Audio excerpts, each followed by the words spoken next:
Greetings and welcome back to the Casual Wargamer. It's the end of 2024, going into 2025. And here, at the end of the year, you get to see a different corner of my grotty games room. I was going to do a typical YouTubers, that was a year introspection. And I kind of talked myself out of it. I thought, for me personally, I've had some good moments in 2024, and I've had some bad times. Nothing related to the hobby, but I thought everybody does these all lovey-dovey videos. I thought let's just have an honest one for me today. Let's have me talking. Let's end the year with a bit of a grumbly negative video and jump into 2025 with a bit more positivity in the Emperor's Light and all that. So what's the grumble? The grumble is this.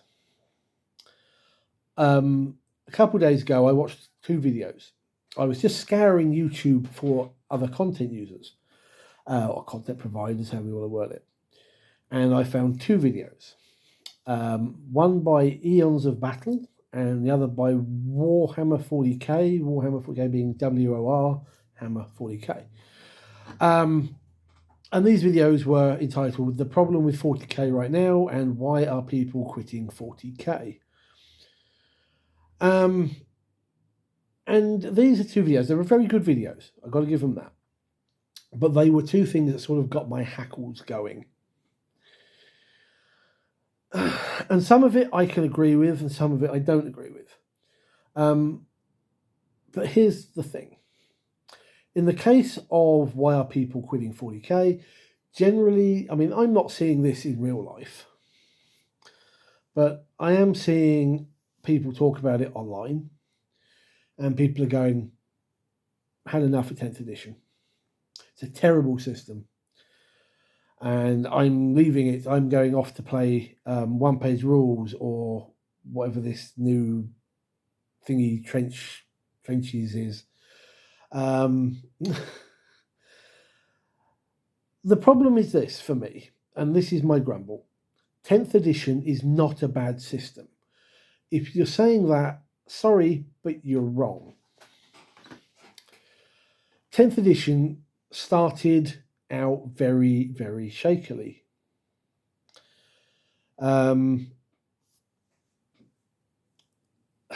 Basically, in my opinion, we got a printed beta test. And that's the problem. They gave us an incomplete, unpolished product, which is a slap on the wrist to Games Workshop. But it was a mechanical system that worked. But they had us do the beta testing and tell them what didn't work. And that was not a good thing. But saying that, since then, I think they have fixed a lot of their problems, and I think the game is in a very good position. It's in a very good state at the moment.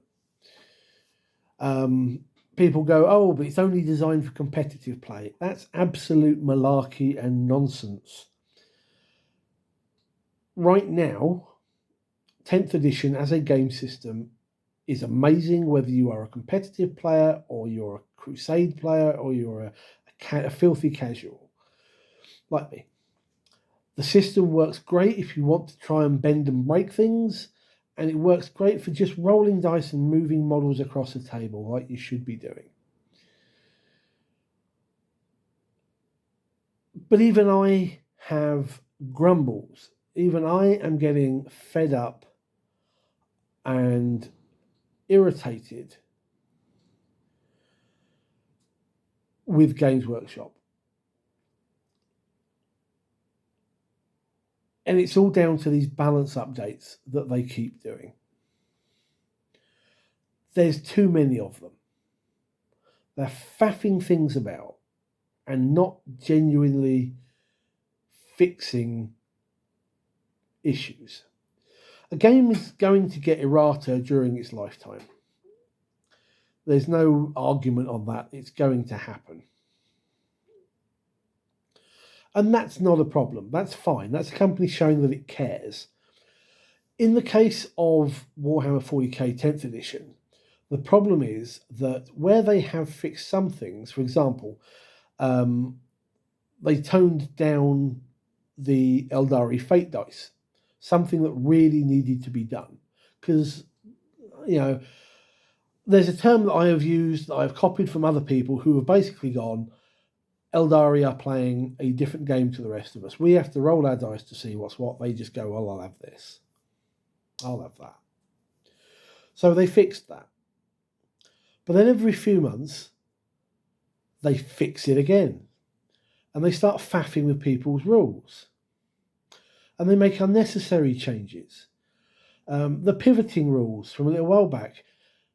Why? Seriously, Games Workshop, what was the problem?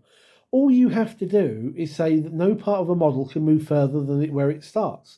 So you can't have a Land Raider flat to your deployment zone edge, twist it, and go driving. You still go, even if you pivot, you are not moving more than 8 inches from that starting point, for example. It's all you had to do.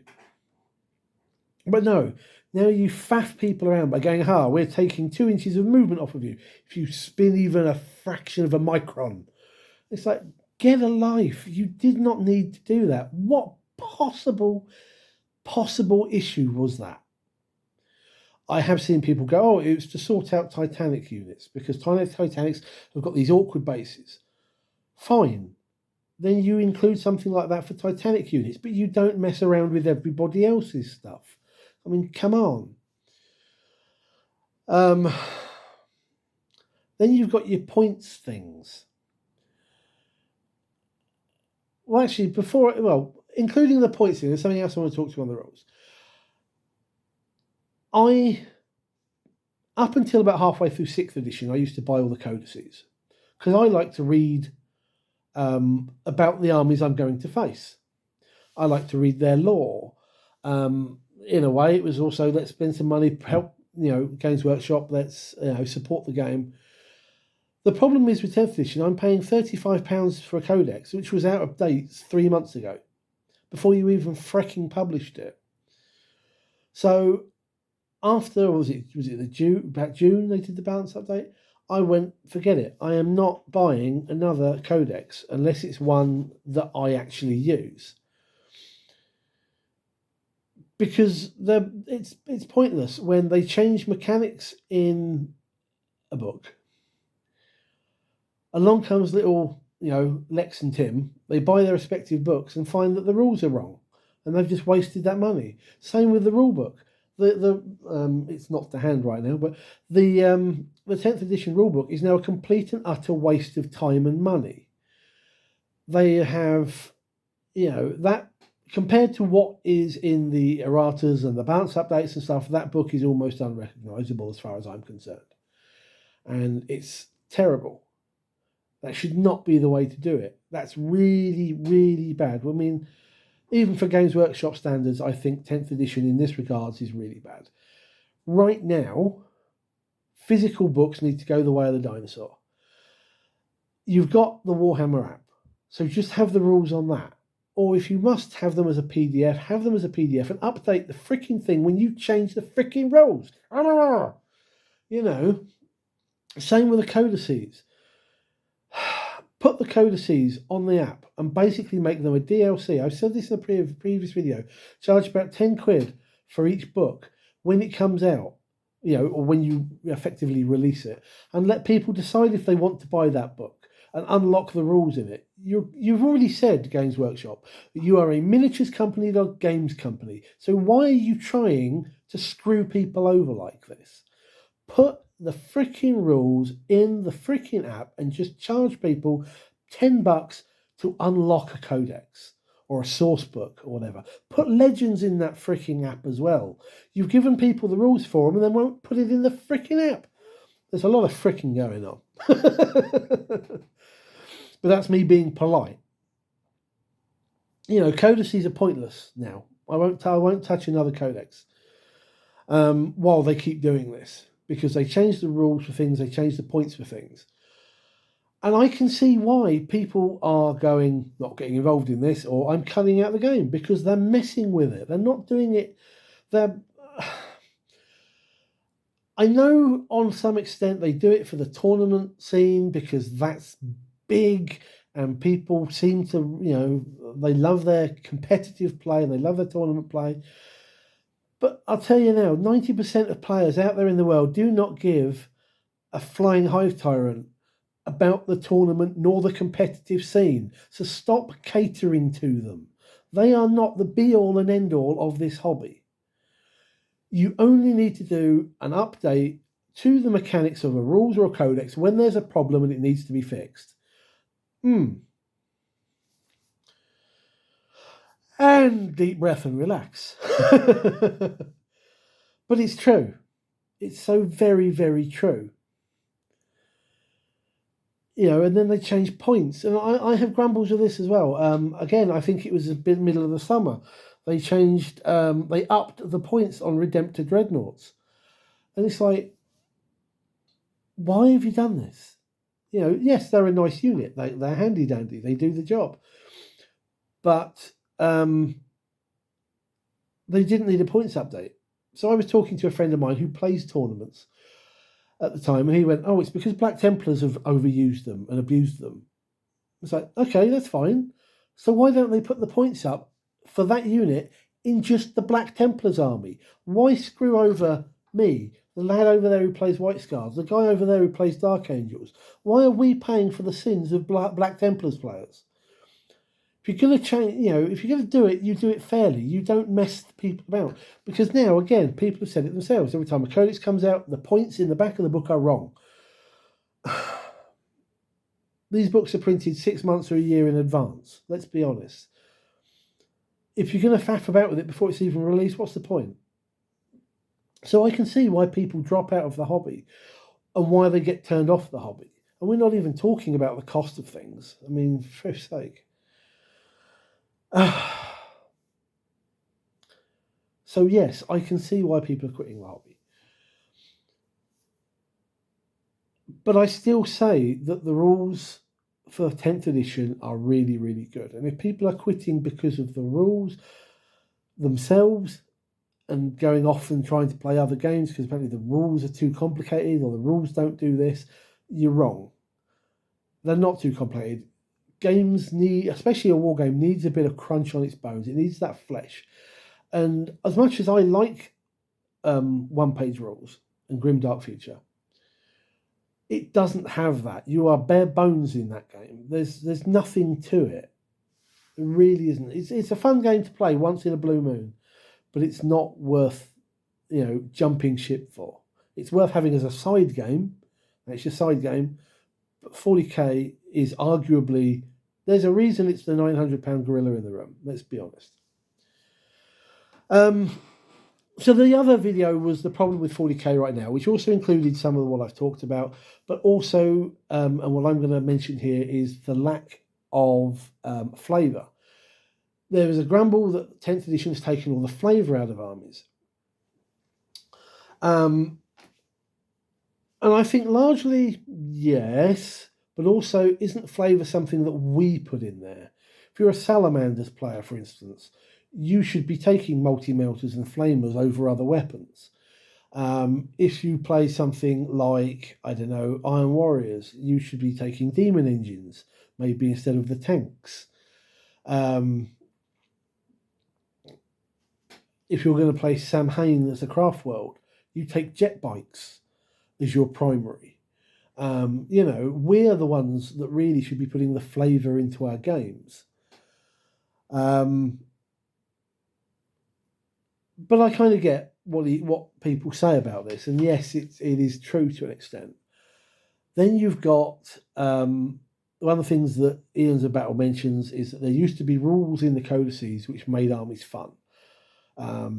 Orcs had sort of like orc animosity in Warhammer Fantasy, and they had something similar, as I recall, in one of the 40k codices. And things like that. And it's like, yeah, but those things are all well and good. Tyranids was the other one he mentioned. I think it was 7th edition, 6th or 7th maybe, where Tyranids had this instinctive behaviour. So if they were out of synapse range, they would do this. Some things would hunker down. Some things would go berserk. Some things would sit there and shoot. You know, and yes, it was very thematic. It was very flavourful, but it's not exactly balanced. I had a game against my nephew once. He was playing Tyranids in that edition, and he brought this stuff down by deep strike. And you had the deep strike mishap there, so if it landed on an impassable terrain piece, or it moved on to an enemy unit, or whatever, you had to roll again to see what happened to it. And 3 of his units, his big nasty things, all ended up receiving the roll, which was your opponent places them on the table. So I went, right, fine. I'm all the way this end of the table. They're going in that far corner at the back there. Oh, look, their instinctive behaviour is to sit there and hunker, or to just walk forwards. And they were a wasted unit. So these sort of rules, these so-called flavourful effects, seem great on paper, but they don't work well in actual game environment. I think the way that 10th edition handles it is, all right, yes, there is a lack of flavour to an extent, but that's to keep everything fair. You know, because some of these abilities might really benefit an army while someone else's might screw theirs over. The flavour is there not for Games Workshop to put in it, but for us to put in it. We're the ones that build, as I mentioned, the salamanders. Salamanders always primarily, I should say, use metal weapons and flamers. So if you're going to play salamanders, that's what you go for, We're the ones that need to put that in, not Games Workshop. Saying that, the detachments are not always the most flavourful, and they don't always do great. I play Anvil Siege Force because that's how I see Marines playing, and B, it's thematic, I think, to playing an Imperial Fist Successor chapter. But not all the detachments work like that. I really wouldn't want to be White Scars and trying to run the Stormlance detachment. Stormlance, yeah. So if I have a point, it's this. I am hoping that as we go into 2025, I'm hoping that the attitude, my dream, my wish for the new year is that people stop looking at 40k in a negative light and enjoy the game.